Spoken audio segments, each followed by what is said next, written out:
Saudara, di usia senjanya, seorang nenek berusia 80 tahun di Surabaya harus menghadapi kenyataan pahit.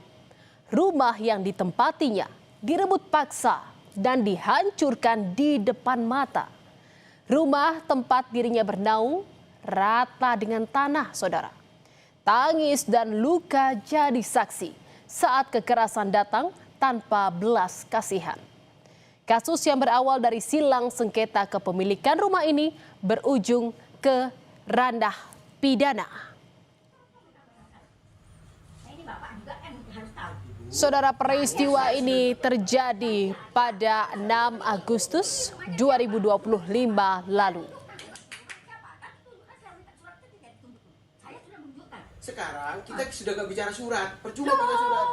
Ini saya punya kok gak bicara surat. Ayo ibu keluar. Ayo. Puluhan orang datang menyerbu rumah yang ditempati Nenek Elina. Mereka memaksa sang nenek keluar dengan alasan lahan telah berpindah kepemilikan kepada seorang pria bernama Samuel. Nenek Elina bilang rumah itu telah dia tempati sejak 2011 silam.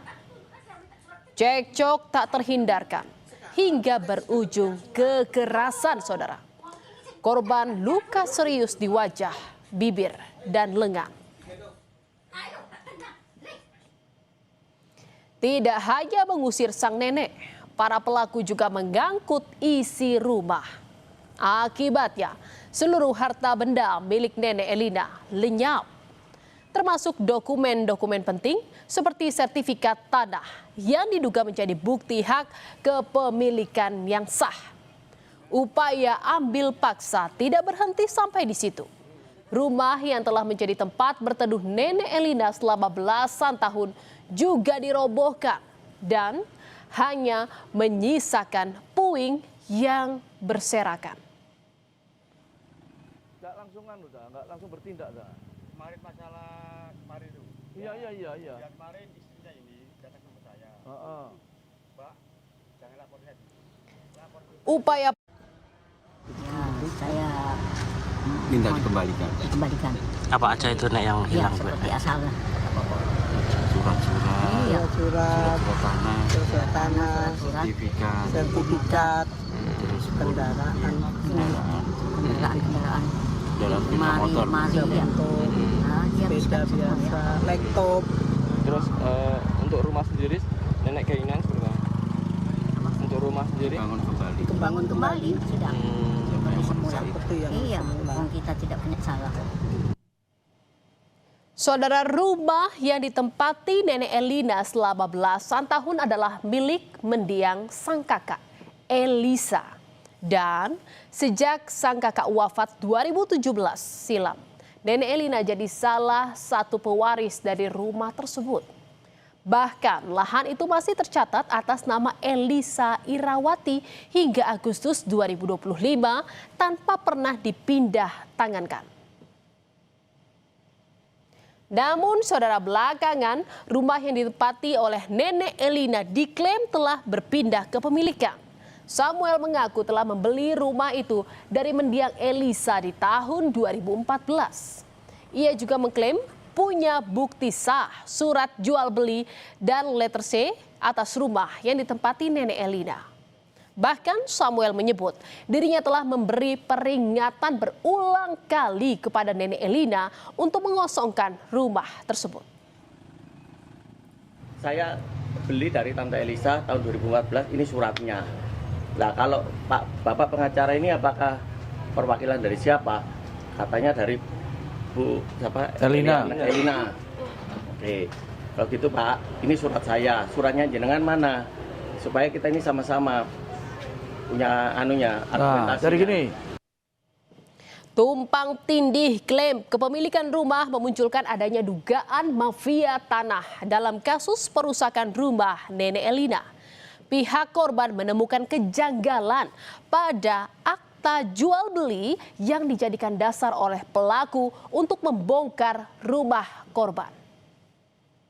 Jadi penjual sama pembelinya itu satu orang, seolah-olah dia sudah melakukan IJB, ikatan jual beli. Dia mengklaim 2014 katanya sudah dibeli, tetapi di sini di pencoretan letter C ini Baru 24 September 24 September 2025. dirobohkan. Iya. Laporan akibat penganiayaan serta perusakan rumah milik Nenek Elina resmi tercatat pada 23 Desember lalu di Mapolda, Jawa Timur. Nenek Elina berharap keadilan akan berpihak pada dirinya. Ia juga meminta agar pelaku diproses hukum dan meminta ganti rugi atas rumah yang dihancurkan para pelaku. Saudara, upaya hukum yang ditempuh Nenek Elina perlahan membuahkan hasil. Satu persatu pelaku pengusiran dengan kekerasan terhadap Nenek Elina akhirnya ditangkap. Dan sejauh ini, saudara, sudah ada 3 orang ditetapkan sebagai tersangka dan tengah menjalani proses hukum. Ketiganya dijerat pasal 170 KUHP tentang pengeroyokan atau penganiayaan.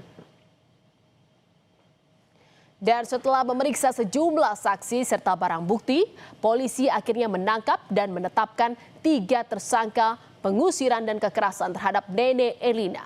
Mereka adalah Samuel Aradi Kristanto, M. Yasin, serta tersangka ketiga berinisial SY. Ketiganya kini ditahan di Mapolda, Jawa Timur. Untuk tersangka MY sendiri sehari sebelumnya sudah ditangkap ya, setelah penangkapan tersangka SAK.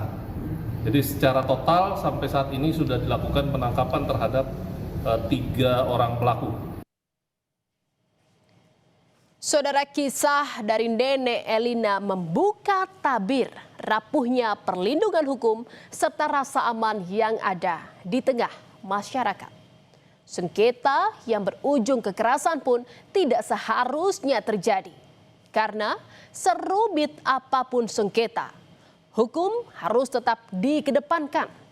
Dan semoga tidak ada lagi kisah serupa di masa datang. Saudara, berita utama masih akan kembali seusai jeda dengan informasi mengenai seorang kades di Kabupaten Lampung Timur tewas usai diserang kawanan gajah yang masuk ke area permukiman. Informasi